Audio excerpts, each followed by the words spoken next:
What would a boy do?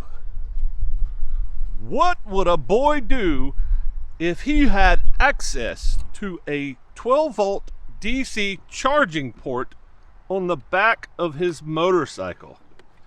What would a boy do? The possibilities are endless.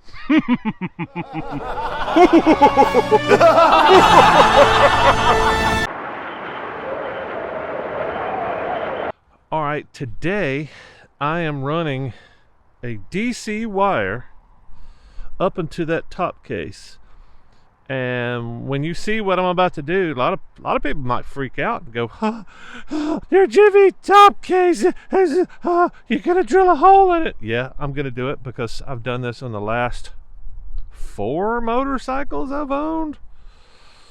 This one, the 650, both 650s. I've got a still have a V-Strom over in Hawaii, as my mother likes to say, over in Hawaii.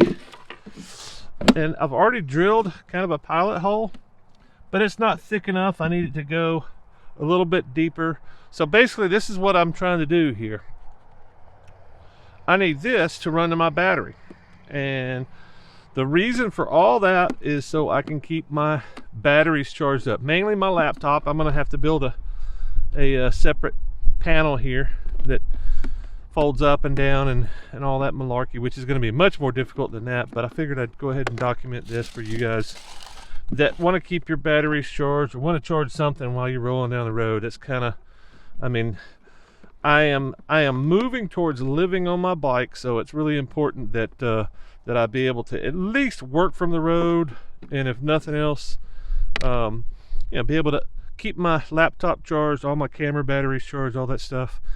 I can't upload videos unless I'm parked in a freaking coffee shop, but that's the plan right now. I'm gonna run this down through here underneath the mounting plate and in underneath the seat, and then I'm going to connect it right there. That's already connected to the battery, so we got that going for us. So it's just going to be a quick little run down through there, and I'm going to put a little adapter on the end of this, but I got to drill out a bigger hole because this sucker is just a little bit too thick to go through that hole. And my pilot hole, I don't know if you can see it, my pilot hole's off, I don't know, 1/8 of an inch. So I'm going to go in on top of that and just drill it out just a little bit more. And at the end I'm going to put some sealer here to keep the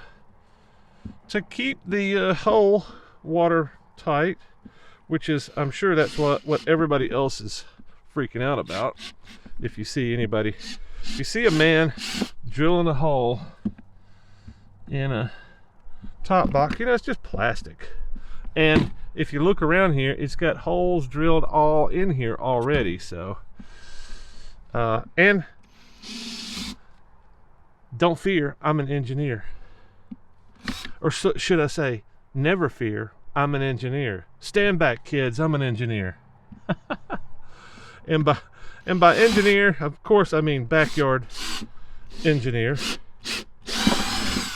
Okay, so I just hollowed out the hole that goes through that mounting plate, and that should pop right in there. If not, I have to get a bigger bit. Oh yeah, there we go. Now, question is, am I going to have to take, I think I'm going to have to take, up. Let's go ahead and take this thing off.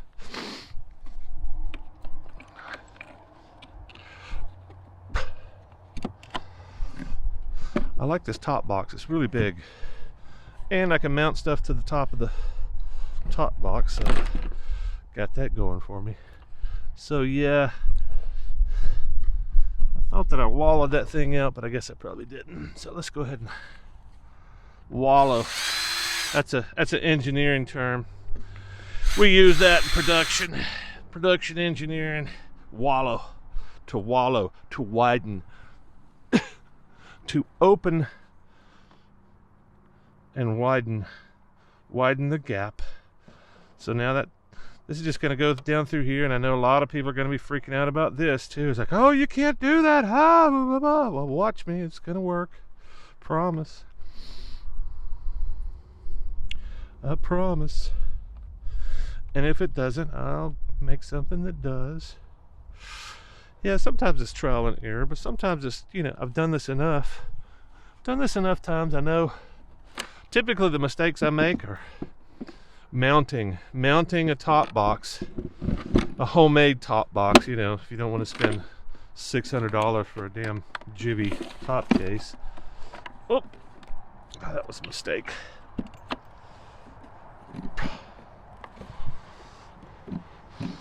I think I may have bent the thing. So now I just got to get the right angle going down through there. Oh, look. There it is. There it is, ladies and gentlemen. Just kind of keep feeding it down in there. So I got plenty of slack.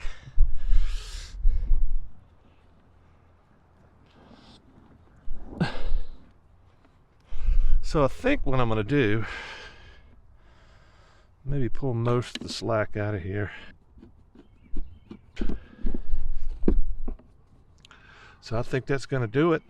So now, as soon as I hook this up, I'll have DC, and then I'll start filling out the rest of the apparatus. I've got a fuse block here, just in case any of this stuff gets shorted out. And then this is just going to go in here like so.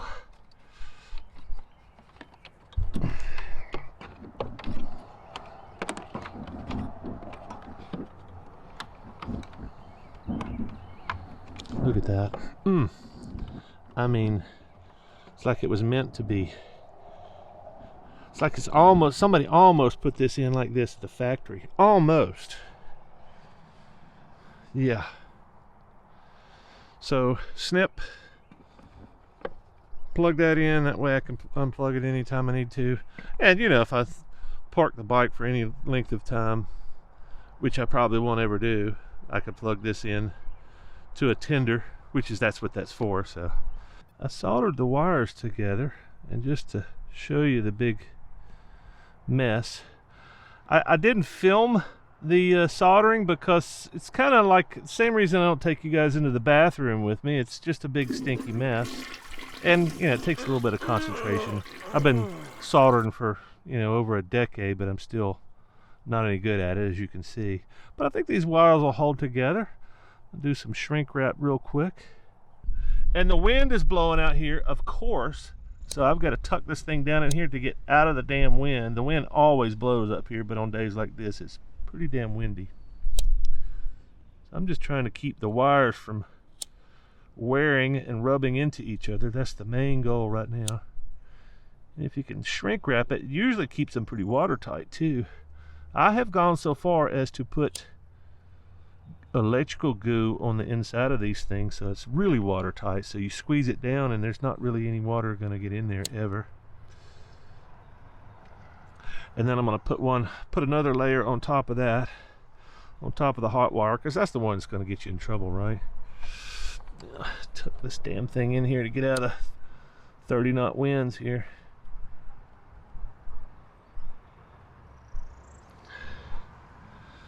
Alright, one little bitty more smoke. Damn. I mean, the wind's coming from that direction, but I can't hide from it. It's whipping over here. Yeah.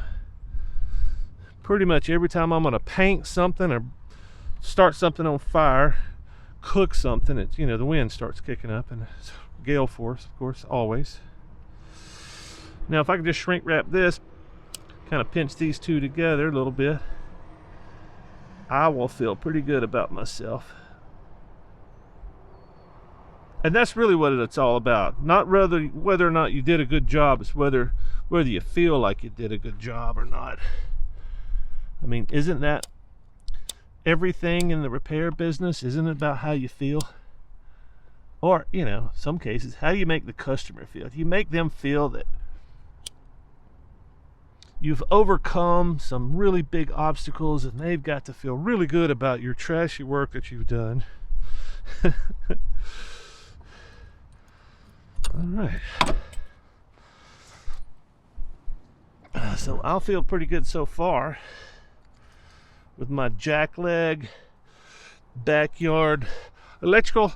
I tend to be a little bit more careful with the electrical stuff because you can burn down your bike and your house, and you know, all the stuff that you love so dearly can go up in flames, or at least do some severe damage to your electronics. There's all kinds of things, so you got to kind of be careful.